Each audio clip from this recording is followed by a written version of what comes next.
সম্মানিত মিডিয়া কর্মীরা, একটি নিরাপদ ও মানবিক বাংলাদেশের ইস্তেহার স্লোগানে গত ৪ ফেব্রুয়ারি নির্বাচনী ইস্তেহার প্রকাশ করে বাংলাদেশ জামাত ইসলামী। এই প্রথমবারের মতো পূর্ণাঙ্গ নির্বাচনী ইস্তেহার ঘোষণা করল দলটি। ৪১টি ভিশনকে সামনে রেখে ২৬টি বিষয়কে অগ্রাধিকার দেওয়া হয়েছে জামাতের ইস্তেহারে, যার মাঝে আছে রাষ্ট্র কাঠামো, শিল্প, অর্থ, স্বাস্থ্য, কৃষি, পররাষ্ট্র নীতিসহ রাষ্ট্রের মৌলিক বিষয়গুলো।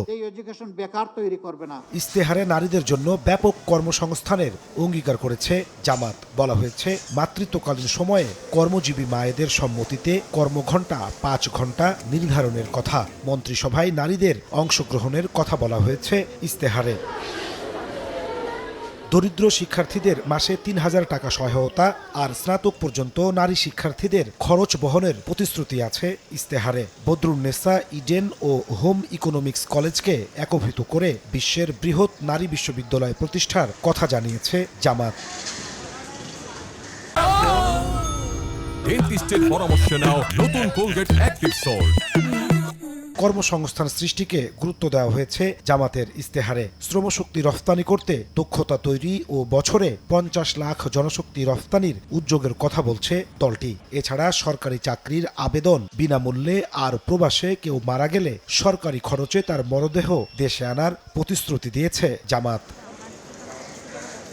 দেশ পরিচালনায় তরুণদের অগ্রাধিকার দিয়ে বলা হয়েছে, গুরুত্বপূর্ণ মন্ত্রণালয়গুলোতে তরুণদের নিয়ে মন্ত্রিসভা গঠন করা হবে। জাতীয় সংসদ নির্বাচনে পিআর পদ্ধতি প্রবর্তনের কথা জানিয়েছে দলটি।